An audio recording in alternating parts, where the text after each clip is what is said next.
Hi, everybody. I'm Matt. And I'm Steve. And this is Marvel Reread Club.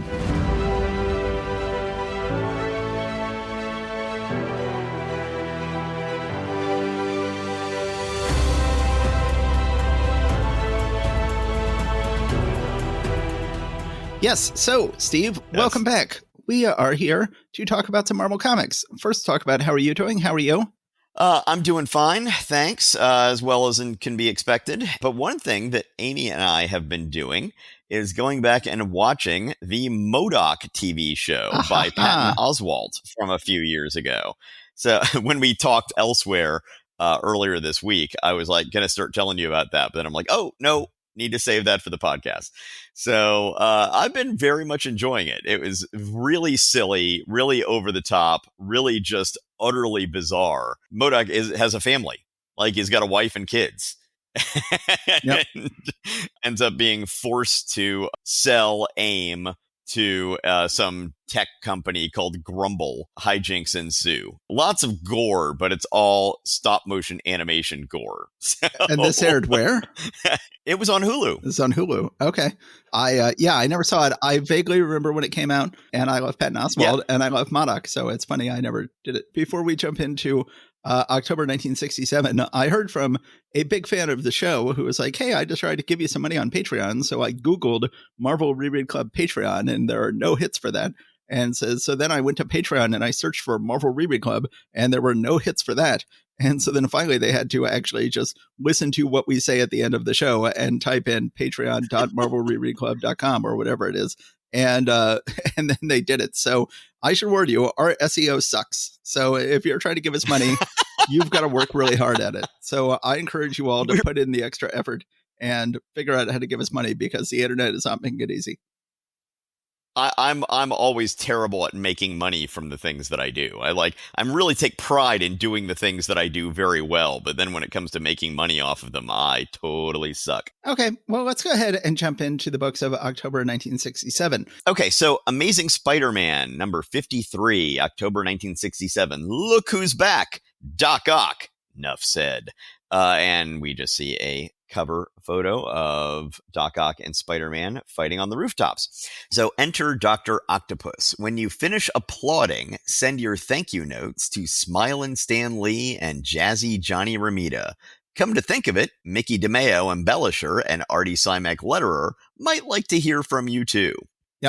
We open up with Spider-Man. He's hanging in a little spiderweb hammock that he's made right outside of the Daily Bugle offices to read the Daily Bugle. Presumably, he's set himself up there just to annoy Jameson. And he's reading the newspaper story or editorial or whatever it is that Jameson wrote about the death of Foswell. But because of the way the panel is structured, the big headline is on the back page of the newspaper, which makes no sense.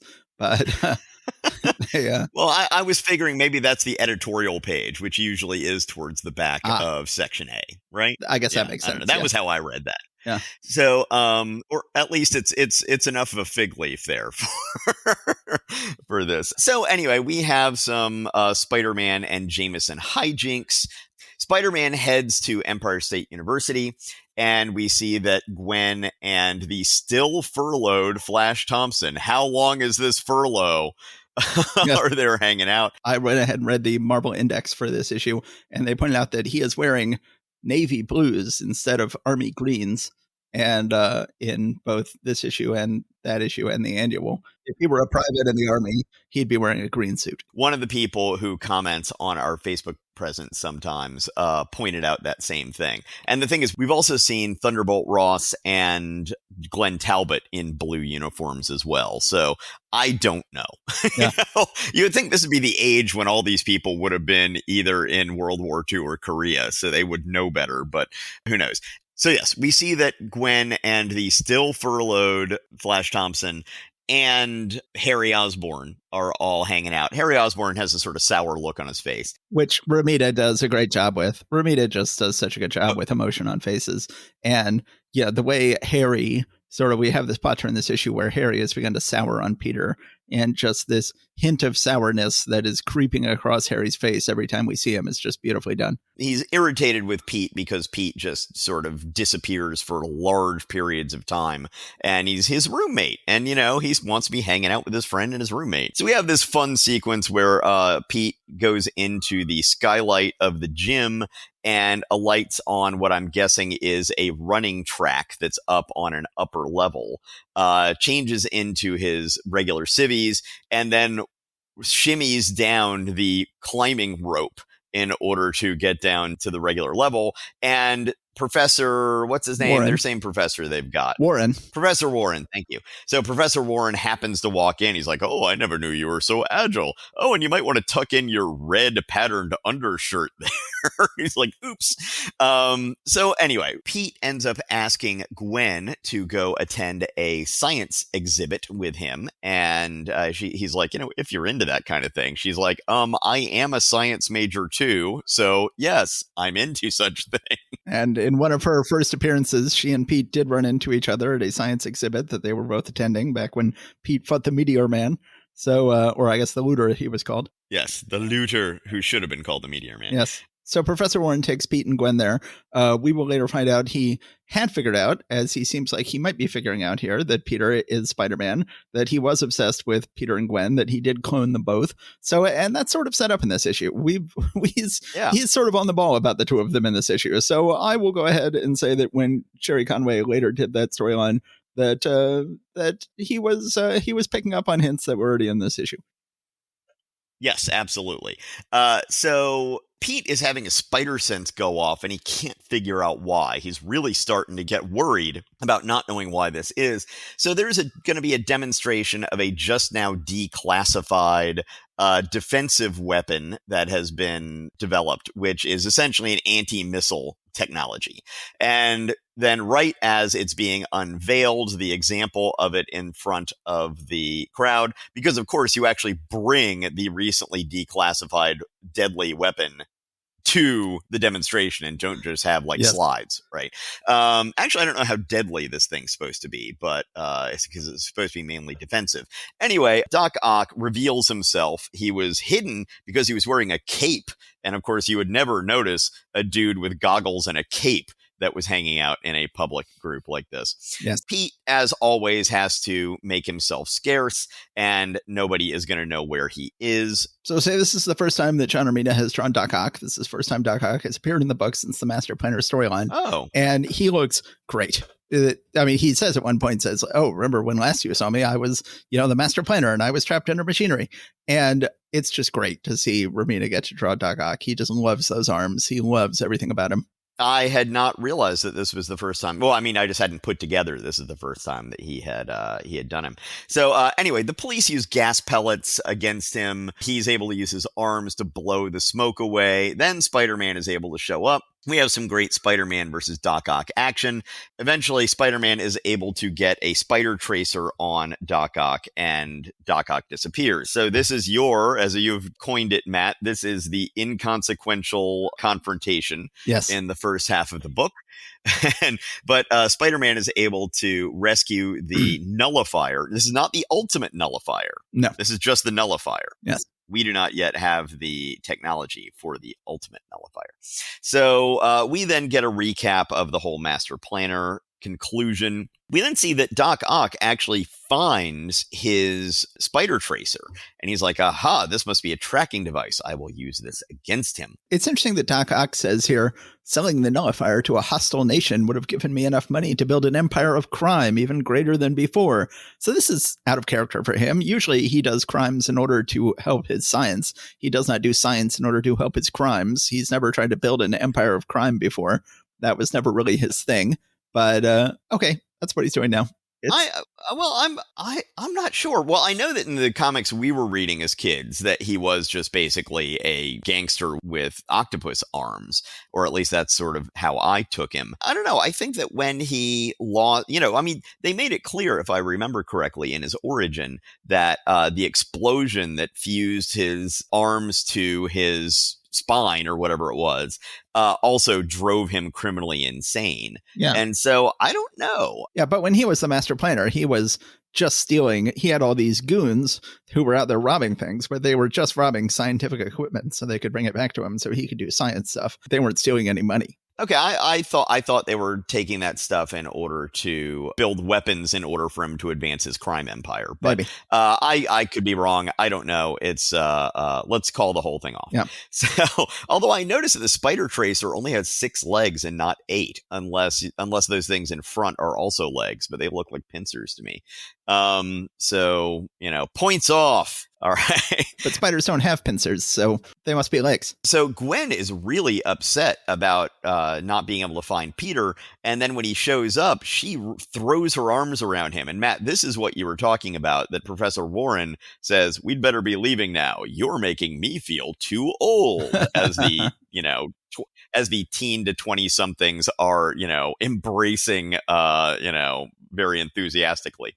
So, yes, this is, I'm guessing, what you're referring to as Jerry Conway picking up on some stuff here. So Pete is able to get together with his whole crew and hang out at the Coffee Bean for the first time in quite a while.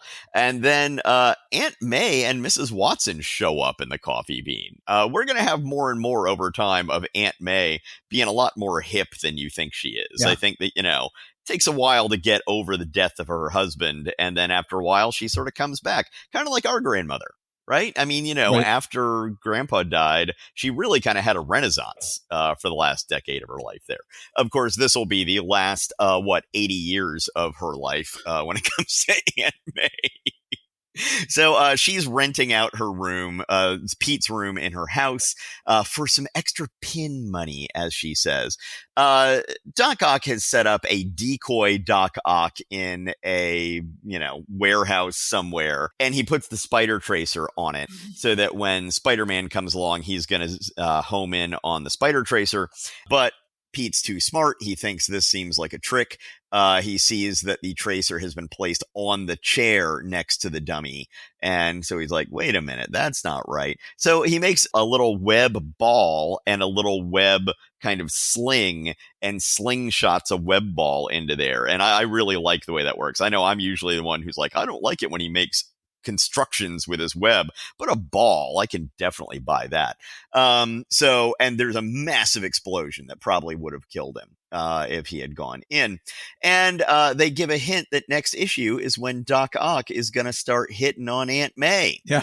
I guess he's going to come in for the room for rent, and that's when they're going to meet each other. And they will eventually nearly get married. But I mean, they seem to have wanted to get there by the end of this issue, but they can't. So instead, they just have a little thought bubble telling us it's going to happen next issue. Like, this is the escalation we wanted to end on. Doc Ock shows up to rent a room from Aunt May, but we'll just have to flash forward and tell you that it's going to happen. Perhaps so. In the first sequence where Pete ends up seeing his supporting cast for the first time in a while in this issue, there is a little flare-up between him and Flash, like the old days. And Flash says, listen, civilian, are you trying to beat my time with Gwen? Pete says, you never had any time to beat. And what's with the civilian bit? What were you before the draft? Right. So, again, this gets into a little bit of what you pointed out, that, it's like, there's a war on, and is Pete volunteering? He is not. No. And, there's this whole thing about, like, you don't get to claim any sort of moral superiority over me for having joined the army to serve our country. You didn't go until you were forced. And he's sort of holding that against Flash, or not holding it against him, but just saying, you don't have any superiority over me on this. Yeah. So let's see, anything I have to add about the issue? I'm glad he finally gets to hang out with the supporting cast, which he didn't get to do just because of the nature of the storyline in the previous 3 issues. It is funny, they hang out all the time at a coffee house. It didn't really occur to me until I read this issue that, like, oh, right, in 1967, they would all be legal drinking age. So they could be hanging out at bars. They could be getting drunk every issue. They could all be out drinking, which of course wasn't true when I was this age. When I was this age, the drinking age had raised to 21. But they're just at the Coffee Bean because they are fine, upstanding citizens who don't like getting drunk. But they could be at any time. But anyway, yeah, that's about all I had to say about this issue. It's great to see John Romita get to draw Doc Octopus. It looks gorgeous.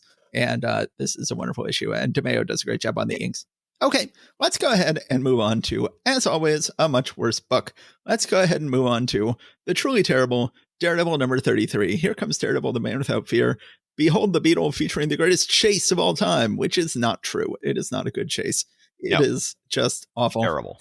F. So just terrible cover of the Beetle throwing Daredevil off of a sort of rocky precipice and really focusing on the Beetle's stretched out suction cup fingers, which have nothing to do with being a beetle.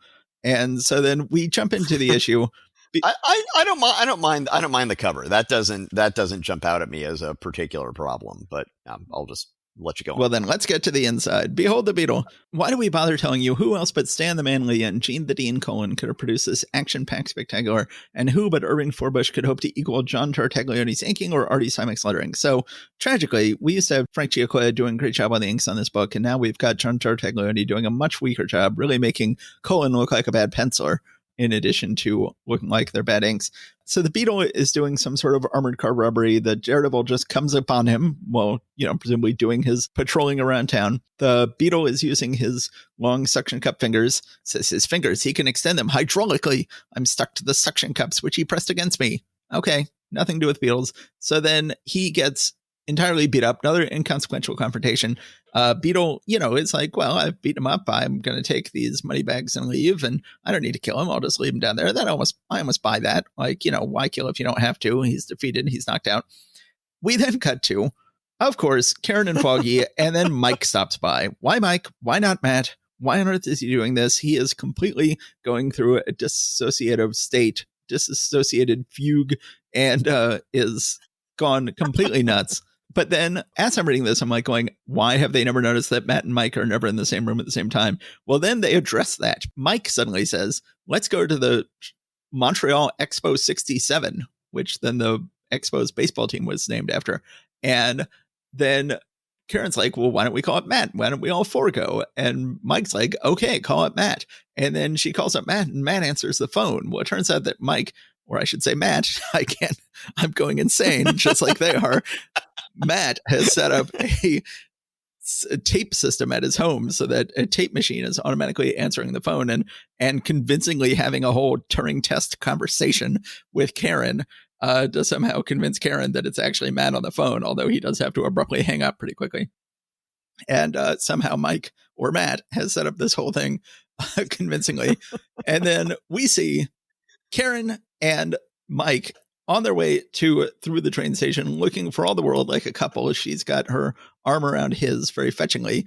Meanwhile, they're even wearing kind of matching tops. Yep. Her dress and his sweater look like they're almost matching. So then they're making poor Foggy carry all the bags. He said, hey, hero man, why am I the one carrying the extra bag? And Mike says, why not, Tubby? Probably the same reason you're carrying the extra weight. And Karen is just fine with this. Karen does not stand up for Foggy. Karen is just loving up on Mike. It is repugnant. This book has become a repugnant book. As I said on when I shared this panel that you're talking about on social media, Matt says to us, the audience, that he created the Mike Murdock character to protect his secret identity. But I think he created the Mike Murdock character to be a prick to his friends. Oh, yeah. I mean, that's what he's using it for.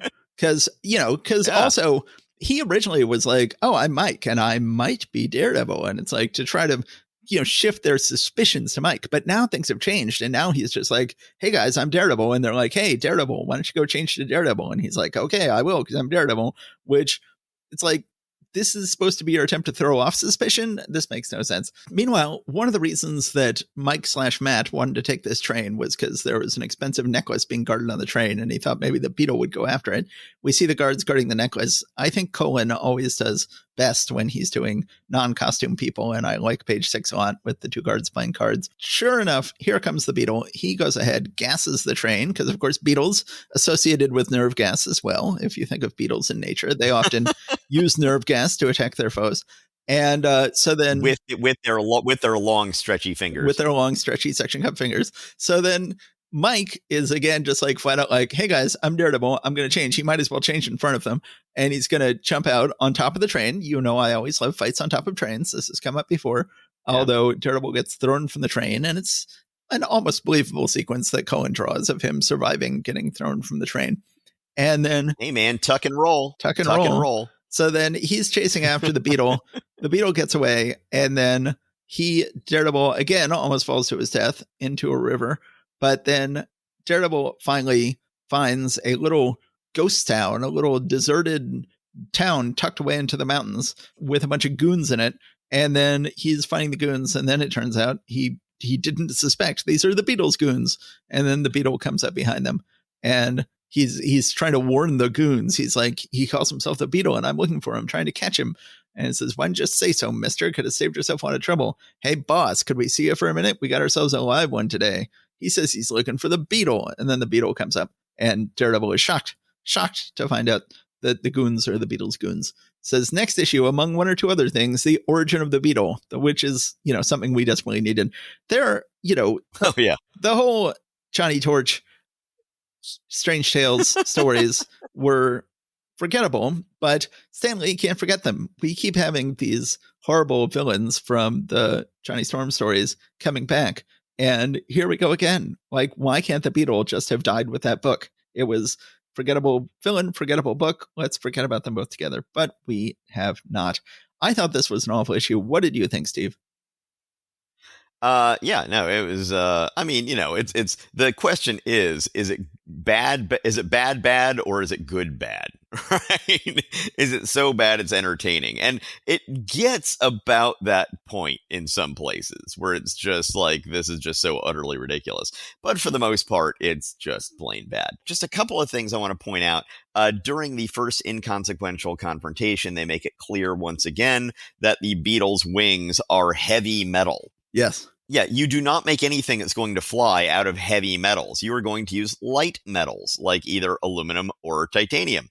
But no, heavy metal wings, he's supposed to only have like twice the strength of a human being or something like that, if I recall correctly, or not that much more. But he's like, so that means I can swing these big, heavy wings. I'm like, that's still not a good idea, you dummy. So yep.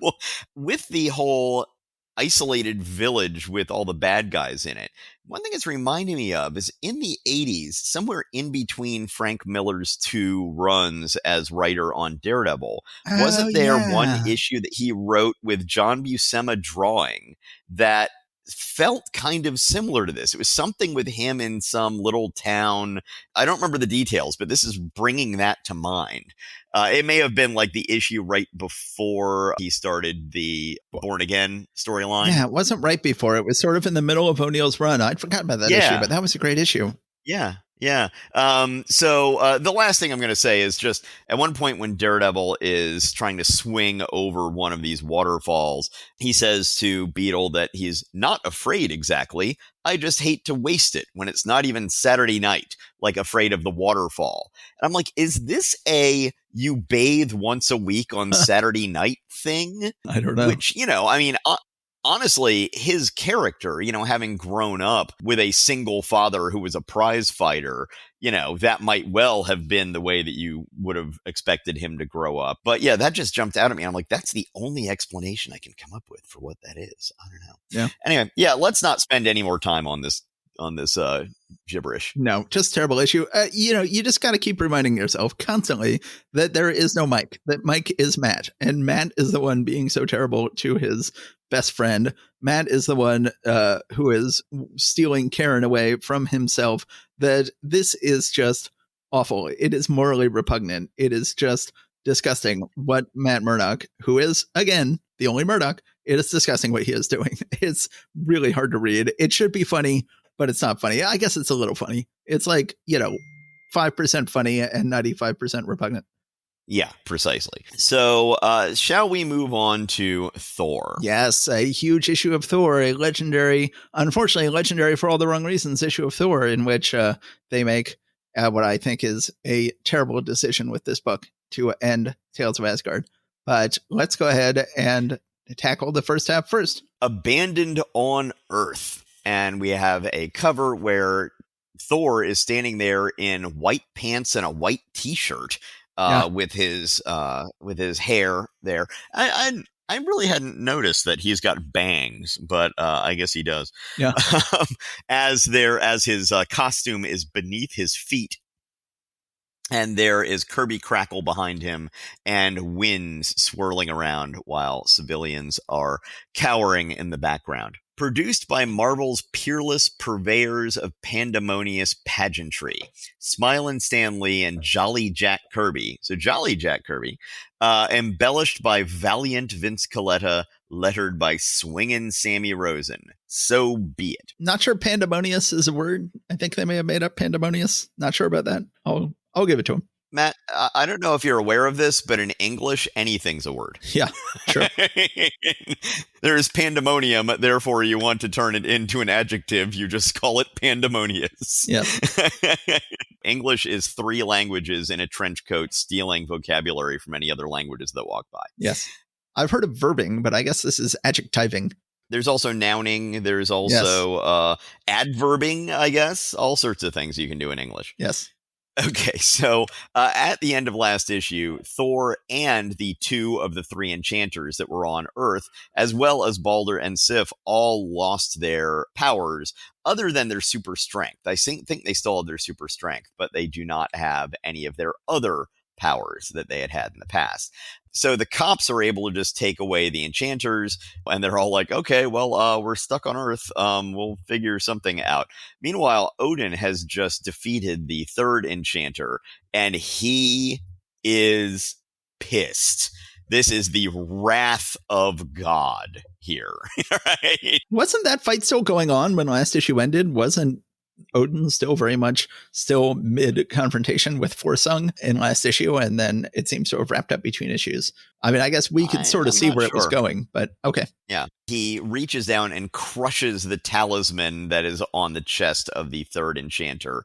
And then all of Odin's words from the final panel on page 3 on for several pages is written in like twice the point size of all of the other text in the issue in black font, right? Yep. So black, bold, italics. He is not messing around. Death to the foes of Asgard. The golden realm shall e'er endure. I have spoken. Well, he hasn't spoken. He's still speaking because he keeps on going. And at one point he shouts, let all who live now know them this. Odin is just. Odin is merciful, and yet Odin is a vengeful liege. Odin is an angry liege. So, yeah, you don't want to be around when he's doing this, I don't think. No. So the police see the enchanters that are in the holding cell and see that they seem to just get incinerated. Of course, Stan Lee says they are lost in limbo. So I'm guessing that at some point some other writer has gone and found the 2 enchanters hanging out in limbo, which is a location we have heard of before and we will see again. Odin appears to Thor and Sif and Balder, and Thor is like, I really still want to be able to be here and take care of my responsibilities as Don Blake.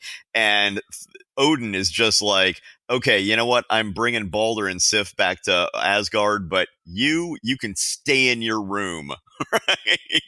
So he removes all of his powers, except for his super strength, once again, but then traps him on Earth and says, no, you can't come back. Sif is not saying here, like, remember, you were living in Asgard and we were going out. But Thor is like, would that my father's battle with Forsung doth prove successful, for 'tis my true desire to remain on Earth, here in the mortal office of Dr. Don Blake. There is much good that I may do. Asgard doth have many immortals to aid the realm, yet Earth has only Thor. And Sif is just like, okay, I'm just not going to mention that we were supposed to be boyfriend and girlfriend and that you were supposed to be, hanging out with me on Asgard. She's just like, I know when I've been dumped. Fine. Yeah. Thor ends up just lying on the floor in his office right as a janitor comes in, and they're like, oh, yeah, what's Thor doing here? And then he has to take the elevator down, and there's all the thoughts of these people on this crowded elevator about like, why is Thor taking an elevator? Of course, as always, somebody says must be some kind of advertising gimmick, because that's always what people think. We then see that we're going to see the Circus of Crime. Now, the Circus of Crime and the Ringmaster were originally created by King Kirby, but then really had been taken over by Ditko and really fleshed out the other members of the Circus of Crime, as opposed to just being sort of generic carnival folk that were being commanded. So this is our first time seeing Jack Kirby doing the Steve Ditko-ified version here. And I like it. I think it turned out quite well. So they're, hanging out, practicing all their Circus of Crime stuff. And of course, as always, getting into fights amongst themselves. Thor is looking for a job. He's not Don Blake, so he's got to find something else to do.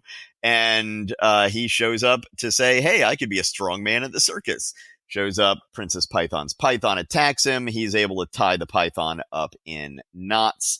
But then Princess Python uses a cattle prod against Thor to stop him from harming the snake any further. And I know that you're a huge fan of snakes, Matt. So you must have loved this sequence. I love seeing giant snakes do all sorts of wonderful things. And I read this sequence very quickly. I skimmed over this sequence is a fair way of putting it. Snakes. Why did it have to be snakes? All right. So we get an interesting splash page on page 12. Kind of feels almost like a colon-esque splash page there. Like, I don't know if we necessarily needed that right there. Thor still has Mjolnir, but it just doesn't have its powers of returning to his hand anymore, I'm pretty sure. So he at one point takes his hammer and throws it at a pole and it's able to shatter it, but then he's like, oh, it doesn't return to me anymore. Ringmaster hypnotizes Thor and then has him join them in their crimes. So, any discussions about that before we move on to Tales of Asgard? I think it's interesting to have Thor versus Odin stuff again. They had sort of resolved their issues about 10 issues ago, and that had not been a major driver of the book anymore, but I think it's fine to have it back. I wish I had been warned on the cover that the Circus of Crime would be a major part of this issue. Instead, you just got T-shirt Thor hanging out on the cover, and it's unclear what challenges he will face in life, but it turns out it's the Circus of Crime, who are never my favorite characters, but it's fine. It's. I like the Circus of Crime. Yeah. Okay, I didn't realize that. I don't want to let you down. I'm sorry to disappoint you, but this is the Circus of Crime is fine, but it's just they shouldn't be Thor villains. They should be Spider-Man villains. Circus of Crime fighting Spider-Man. True. Got no problem with that. One last thing I had to say is at one point, Princess Python refers to the two acrobat characters as the Gambinos. I'm pretty sure that they were referred to as the Gambonos, which I don't think is a name, but I think they had previously been the Gambonos. So let's move on to Tales of Asgard. As you say, the final Tales of Asgard for reasons unknown.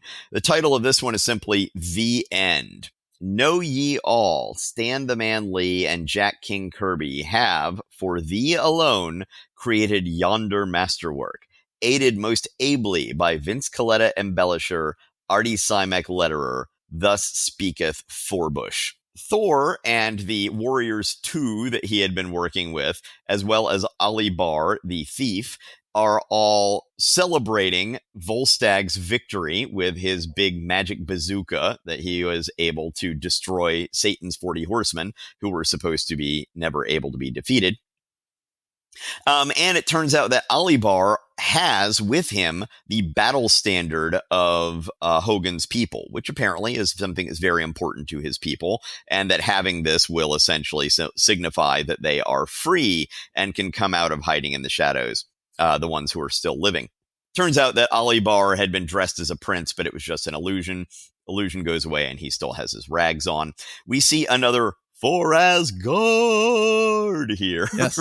Which, once they discover that, they're just all over it. Mogul, meanwhile, he still is like, okay, well, if I lose, everybody loses. I'm about to set a bioweapon on this land that will kill everybody. So that's not good. Mm-hmm. Ali Bar has seen something used that he thinks will end up helping with this. It's some kind of crystal ball that allows them to see Mogul, and he's able to use some sort of spell to destroy Mogul before he can release his pathogen. So at the end, they are now going to declare Ali Bar ruler of this land, since he had been turned into essentially a prince, at least illusory. Since he helped rescue them, he is now going to be declared their ruler, and the Warriors 3 and Thor are going to head back home. This doesn't really make a lot of sense. It'd be one thing if when he was originally arrested, it's like, you were a freedom fighter, and now I will arrest you and curse you and turn you into the leader of my 40 Satan horsemen. But no, he was a genuine thief. Like, this was a genuine guy who I get the feeling was not falsely arrested. And somehow he has ascended very quickly with none of his own people being consulted on the issue at all, to being the new ruler of this land, which I'm not sure is the best idea, but okay. Well, I mean, if this was a land where everybody had to steal to survive, then maybe a man of the people is now going to run them. But who knows? So a couple of things I have to point out about this story. There's a funny line from Volstagg. Of course, Volstagg has no shortage of funny lines at any point. Volstagg says, "We must be cautious. Mogul wields deadly mystic powers. He is almost the equal of valiant Volstagg." Thor says, "Are those the words of him who knows not the meaning of fear?" Volstagg says, "Fear? Who speaks of fear? Panic, perhaps, but never fear." Right. And then at the end, we have these two panels where, as Thor and the Warriors 3 are departing, say, "Thus our saga ends, as all such quests must end, with tyranny destroyed, with freedom triumphant forevermore. For so long as there be evil, so long as there be servitude, so too shall there be champions who ne'er will rest till all humanity has reached the promised goal of freedom and justice for all." To which I have to say, #goals. Yes. And that's all I'll say. Yeah. Yeah, I am glad that if they were going to wrap up the whole storyline, that it does not feel rushed. This does not feel like a rushed issue. This feels like, obviously, they knew it's the end. It's called the end, and they have time to wrap things up nice and leisurely feeling, and it is just a fantastic conclusion. This is a great story and really feels like the wrap up to this epic year-long storyline in the eastern part of Asgard, but also to the entire 5-year run of this book, which has just been gorgeous, has been glorious. Yeah, and you were talking about how they wrapped it up. And that's as opposed to the last time they had a long ongoing story where it just sort of ended very abruptly. Yes. When they were arming the ship that was going to go out on this big epic quest. And then in the end, they had like 4 or 5 or 6 issues with them getting the ship ready. And then they get out in the ocean. It's just like, oh, we ran into this thing instead. All right, I guess we're done. Yeah. All right. So why don't you take us on to our next stop? Okay. Let's go ahead and do Tales to Astonish number 96, Prince Namor, Submariner, and the Incredible Hulk. Somewhere stands Skull Island, featuring the pounding power of Prince Namor. We have on the cover a clearly Dan Atkins cover with Namor attacking the plunderer who is in front of some sort of Skull Island.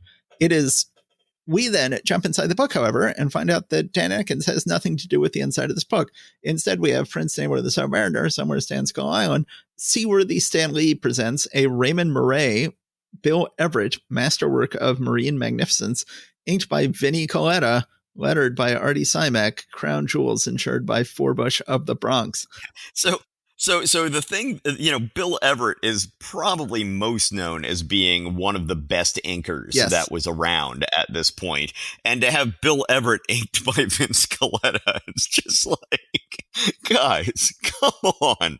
Okay, anyway. It's a horrible insult to Everett. And Everett is a good penciler, but he's an even better inker and should be inking himself, or a better inker than Coletta. We can see right away on this first page, the eyes all look like they're gouged out with an X-Acto blade.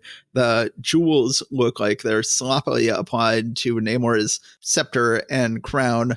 And of course, Namor's arm is filled with a million lines of cross-hatching that just don't work. It is absolutely terrible. When it comes to his trident, I will say in Vince Coletta's defense, I was going to say in Vince Coletta's defense, that thing looked terrible from the point that Colin designed it. He just didn't design it very well, and it's looked pretty terrible every time.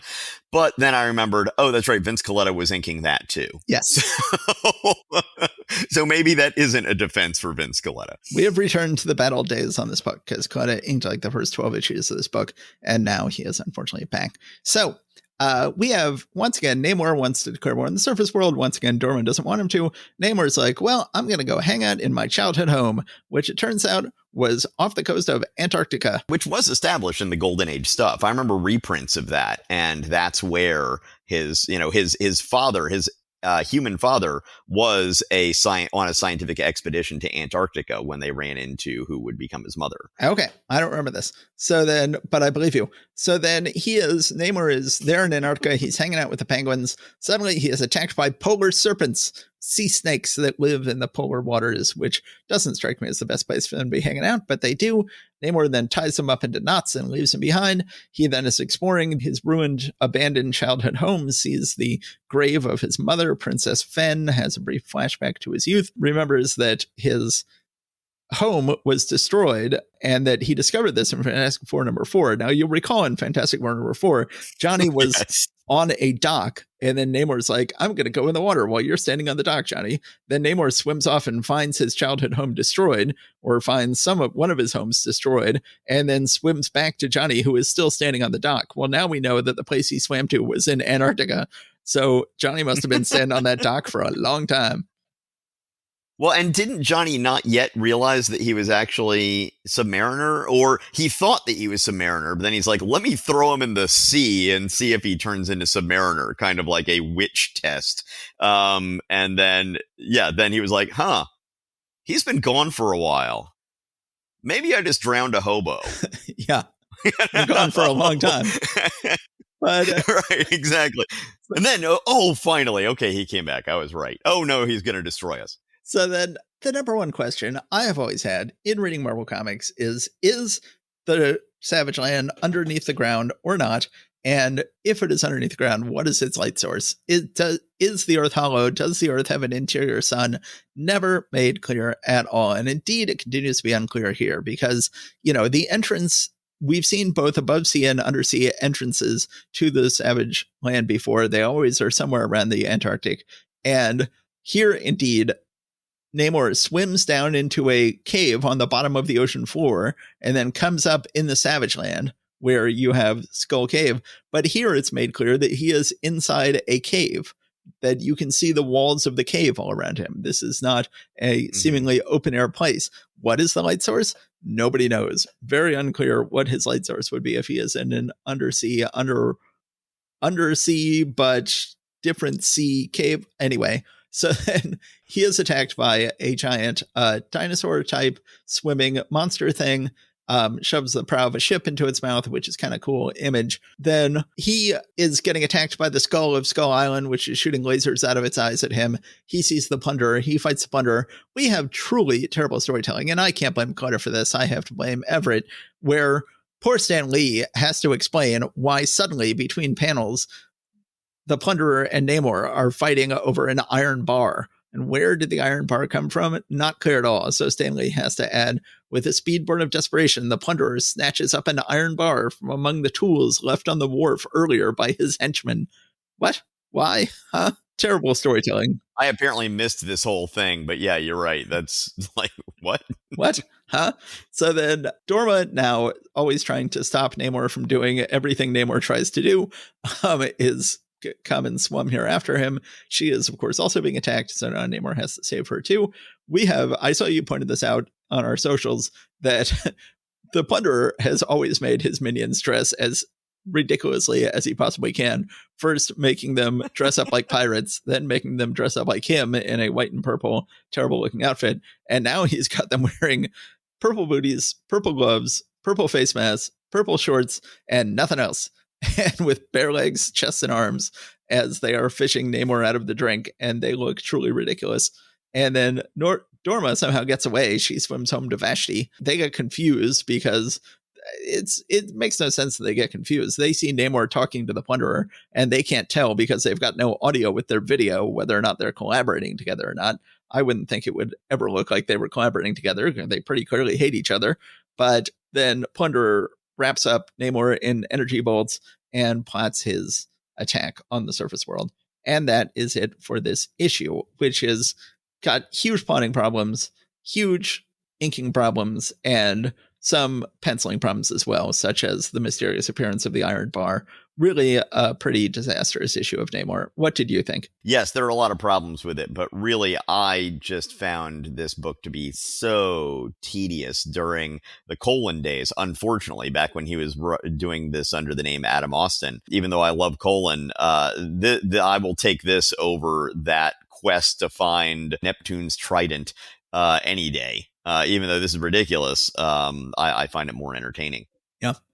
So on page 11, there's a caption down at the bottom, and I'm trying to figure out what this means. I don't think this looks like a little paste up has fallen off. This looks like it's just something I don't get. There's a little note, asterisk, will give you the full lowdown on CP's deadly device next ish.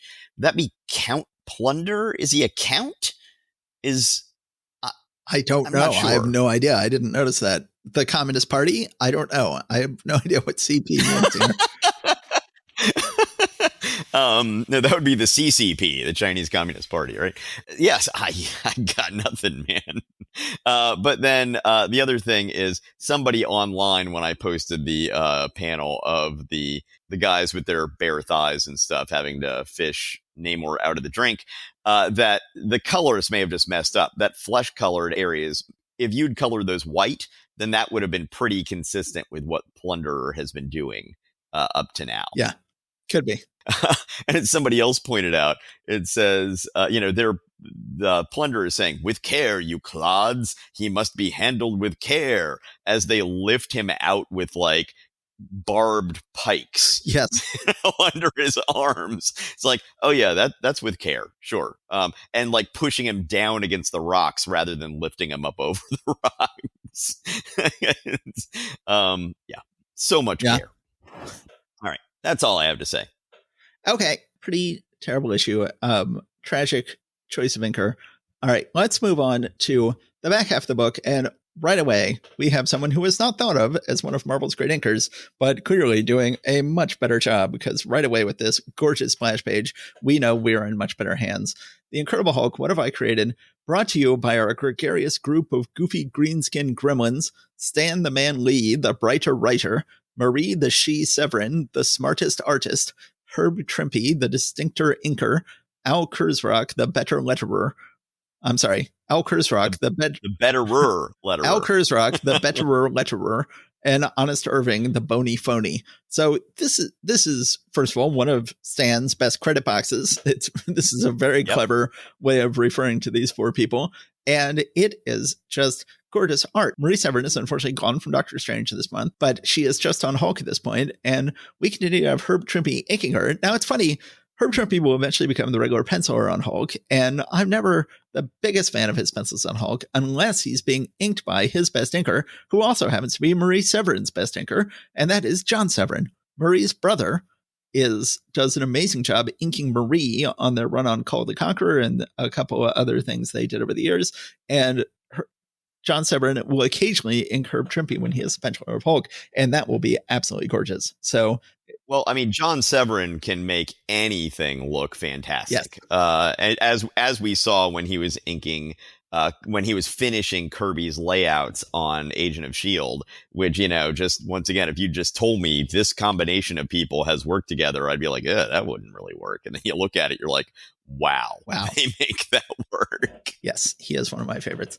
But so then we have What Have I Created? A gorgeous splash page where we have the High Evolutionary has evolved animals to be like men and calls them the new men and dress them up like medieval knights. But now they have turned on him and they are rampaging toward him. And so we have this splash page of all these rampaging new men, beast men rushing towards this. Looks absolutely gorgeous. We then cut to the High Evolutionary, who is about to be overwhelmed by this horde, and he's still got Bruce Banner in an energy field behind him. He's like, why don't you turn into the Hulk? Only his strength can save me now. And Bruce Banner's like, it doesn't work that way. It's not like a switch. I can't flip it. He says, I can't, not just at a whim. Besides, I still don't know what this is all about. And he's like, okay, fine. And then the High Evolutionary is like, I'll take care of it myself, grabs a mace and a sword and is whacking his way into this scrum of new men. And then finally, Bruce Banner gets the memo, goes ahead, becomes the Hulk, is fighting off the new men. And then the High Evolutionary is like, look, I had hoped to do my evolutionary bit on various other people, possibly including Bruce Banner or the Hulk.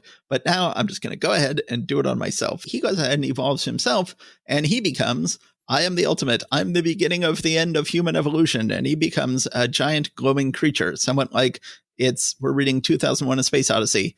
And this is, like the Star Child at the end of 2001: A Space Odyssey. He is this bright, glowing, now bald creature. In the future, everyone will be bald.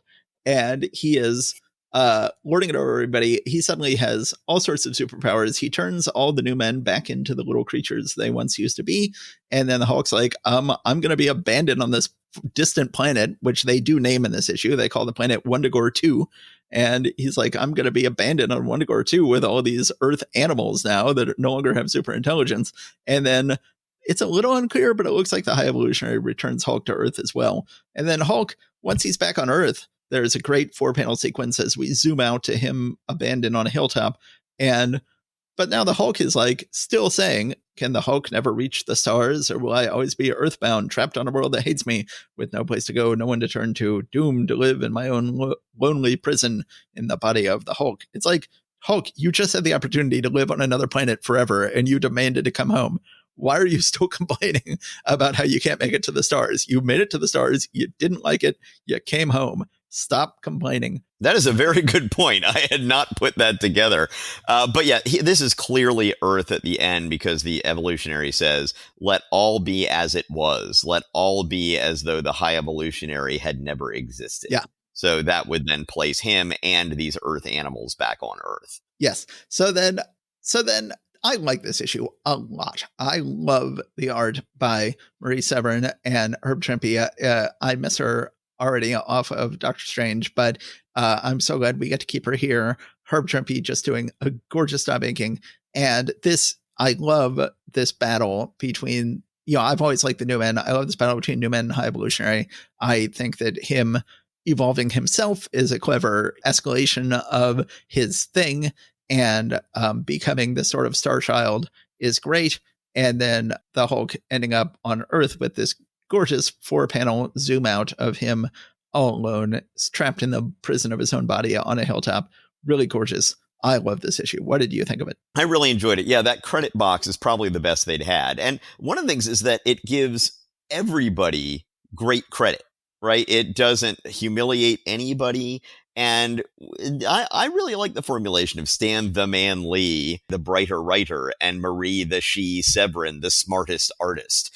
That, it's like, for as sexist as Stan Lee can be sometimes by our current standards, he's saying, well, I'm the man, she's the she, we get to go ahead and rhyme those, and she's the smartest artist. I really like that. Yeah. When the High Evolutionary is turning himself into the Star Child, on the last panel on page 8, that picture of his brain glowing there looks just like the Galaxy Brain meme you'll see used online. Do you know what I'm talking about? No, I saw you post this on our socials, and I was not familiar with it. I didn't know what you were talking about. There's 4 tiers, and it's like, here's one concept, and here's like, an image of a person, like a drawing of a person. Here's this concept, and there it is starting to glow. Here's this concept. And then by the end, it gets to the brain with all the stuff coming out of it. And this looks very much like that. Okay, yes, I have seen that. Yes. And I had the exact same thought about 2001 and the Star Child. As a matter of fact, I sort of wondered whether maybe Arthur C. Clarke or Stanley Kubrick might have read this issue. Yep. It's so Star Childy. And then the last thing I'll say is I really love the symmetry of this last group of 4 panels at the end of this story that mirror very closely the 8 panels that began this story, where he left Earth to go out to Wundagore 2. There were those 8 panels of the spaceship flying away, and now you get these 4 panels that look very similar of us zooming out from the Hulk here. And also those last 4 panels remind me to some degree of Watchmen.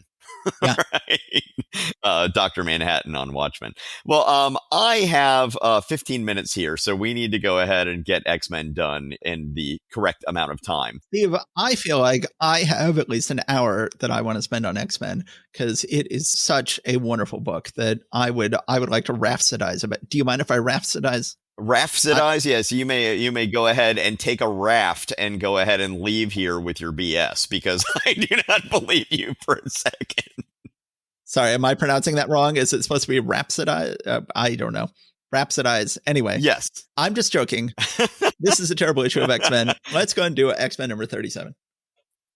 Okay, so the cover has lots of text on it. The X-Men on trial for treason against Homo Superior. At last, our merry mutants come face to face with the macabre master of Factor 3.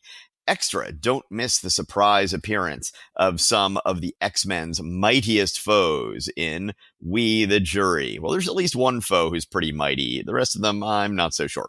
Yeah. On the cover, we see the villain that we're going to be meeting looking at the X-Men in... Do you remember that board game Trouble, where the die was in a little plastic dome that you had to click and it would roll the die? Yeah, the X-Men are trapped inside that. Yeah. Right. So we see, who is he? He's called the Changeling, I guess, looking once again at a screen, but instead of seeing the X-Men in real time, he seems to be seeing a film, a review of their fight with Juggernaut. Credits on one of the panels of the machinery say Stan Lee presents a Roy Thomas Ross Andrew apex of atomic age accomplishment, delineated by Don Heck, lettered by Artie Simek, jury stacking by Honest Irv. And I noticed that atomic age at this point meant the new current day thing, as opposed to these days when we say the atomic age, we mean like the 60s. Yeah. The 50s and 60s. So Ross Andrew coming back for his second issue here and still not doing a great job. We wondered last issue if he had been really rushed or something because he was doing weaker art than he had done both before and after this. Well, presumably he was less rushed this week and it's still pretty weak, but it's so much weaker because it is inked by Don Heck, who is not my favorite penciler, but even more so not my favorite inker, and really doing a terrible job on Andrew in this issue. This art is still way better than the previous issue, in my personal opinion. I guess. That's me. But then I've always had a softer spot in my heart for Heck than you have. So I got to say that in the history of Marvel Comics, we have seen a lot of stupid looking helmets. They have devoted themselves to the exploration of stupid looking helmets here in these old Marvel Comics. But the Changeling has to have the stupidest looking helmet I've ever seen. What on earth do all those knobs and doohickeys do? That is one dumb looking helmet. And the spike on the back. Well, it also looks like it's got a really luxurious lounge chair for a 6-inch tall person on the back of the head there. It looks like somebody took Unicorn's first helmet and just stretched everything out. Like, yes, but more. So the X-Men, as we remember, had finally gotten money for their plane tickets, because that's the entire thing we did in the previous issue. I had misremembered that they were trying to get gas money for their plane that whole time, which I think they were at some point, but that instead, at the end, the guy just gave them plane tickets themselves, so they didn't have to fly themselves. So I guess, yeah, I had to go back and double check that, okay, they did get plane tickets in that issue instead of gas money. You kept on calling it the quest for gas money, which just sounded better than the quest for plane tickets. So I didn't. Yeah, because they were out of gas, but I don't think that they, as teenagers, were going to be able to get a shipment of jet fuel out there. So all the X-Men are on the plane. Bottom of page 2, panel 5 on this page. Look at those youthful, vital 20-somethings down there, or 20-ish year olds. Not exactly. Those two are in their 40s at least. Yeah. So the plane they're on ends up being attacked by Factor 3. There is chaos on the plane, and they're like, hey, I figured out. Let's just go ahead and open the emergency hatch while we're descending, and we'll all jump out. Grab onto my waist, Cyclops, says Angel. And we then have several pages of them trying to fight off the UFO that's after them and stop from just being dashed against, what looks like the Dolomites down here. And it just goes on and on. It does. And it should be awesome, Like, I mean, there have been great sequences in movies and TV. You think of Iron Man 3, you think of a great old issue of Flash by William Messner Loebs. There have been great sequences of somebody, falling out of a plane and having to figure out how to survive. You think of the opening to the movie Moonraker. So many great sequences. And this is kind of cool, but it's just not quite there. I don't know whether to blame Thomas or Andrew or Heck, but the sequence doesn't quite work, even though it should be pretty cool. No. Yeah, I mean, there's certain elements of it where it's like, oh, maybe it's Thomas that we have to blame. But then what gets me, though, is that at the bottom of page 5 and top of page 6, at the bottom of page 5, the last panel, we see Scott about to be dashed against the peak of, once again, it looks like the Dolomites there. Then we have 4 more panels before he then destroys this thing that we saw him be about maybe half a dozen body lengths from. And all sorts of stuff is happening in that period. After he destroys it, he falls for another 2 pages after that. And it's like, weren't you about to hit a mountain? Yeah. Honestly, if it weren't for that sequence in there, I think that I would have given this sequence a lot more credit. But eventually, Iceman is able to create an ice ramp to go ahead and let them all down relatively easily. They find another one of those spider robots, and Jean is able to telekinetically do what Spider-Man did, just turn his little ray head on his own body. But then there's a whole bunch of these things attacking them at once. They then get some kind of gas fog that looks like it's just fog, but is apparently some sort of gas that ends up knocking them out, and they wake up inside that little clicker bubble thing in Factor 3's place. Now, Factor 3, I'm going to call this the dollar bin evil mutants here. Yes. So when we first met Factor 3, it seemed like it was a name given to 2 guys, the Banshee and I guess the Ogre. Was that the name of the other guy? And It's like, we are 2 guys. We call ourselves Factor 3. And it's like, why are you called Factor 3 if there's just 2 of you? Well, then they're like, well, no, they aren't actually Factor 3. They were working for Factor 3, who we have yet to meet. I'm like, okay, well, when will we meet Factor 3? And finally in this issue, they're like, we can finally reveal that we are Factor 3. The 4 of us, the Vanisher, Eunice, the Bob, and Mastermind. And they're like, oh, you guys are the Factor 3. Images of our 4 greatest foes looking down as if they're sitting in judgment. It's like, okay, well then, if there's 4 of you, why are you called Factor 3? And then it turns out, well, wait, they've got sort of a master boss named the Mutant Master, and the Mutant Master then has an assistant named Changeling. So I'm like, okay, so there are 6 of you. Divided by 2 is Factor 3. No, this makes no sense. Why are you called Factor 3? Why are you called Factor 3? You're driving me insane. So these goons tell the X-Men that they are going to be tried for treason against their fellow Homo Superior mutants. And it's clear that it's a kangaroo court, that they are just planning on showing them the evidence of why that they are already planning to kill them. So anyway, they begin the trial, and we just have each of the B, C list X-Men villains talking about, oh, here's what you did to me.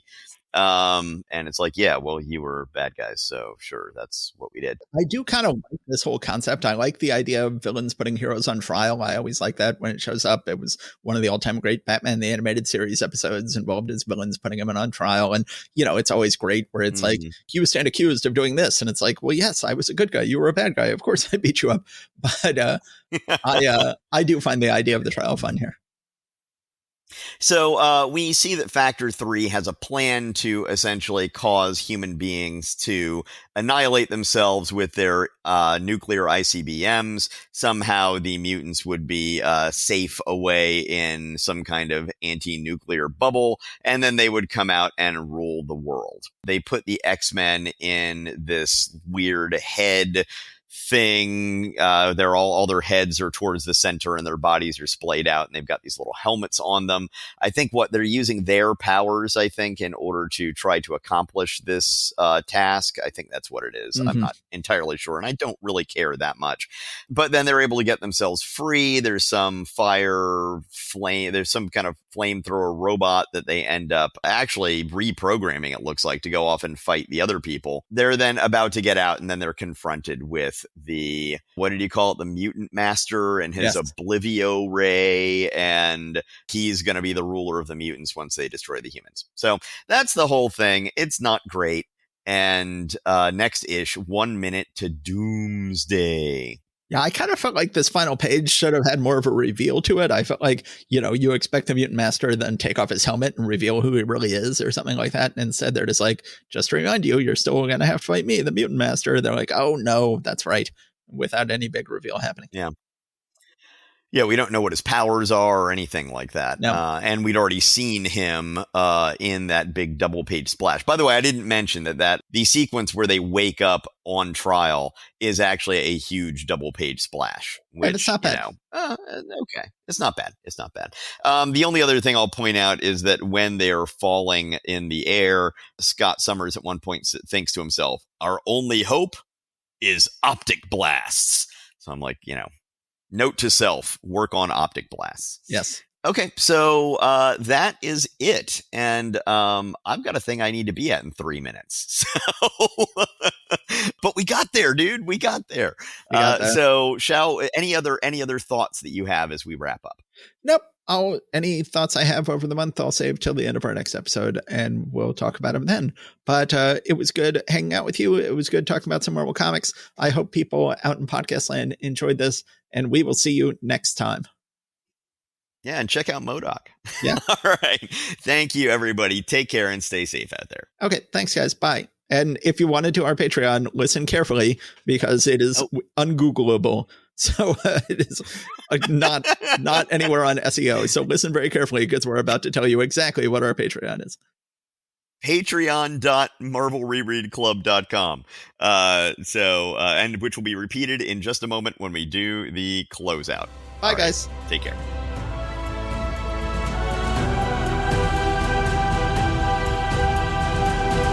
Thanks for listening. If you enjoyed it, we now have a Patreon where you can show your appreciation. If you've got a few bucks, head over to patreon.marvelrereadclub.com to support us. Also, you can still rate and review us at your podcatcher of choice, and that would be greatly appreciated as well.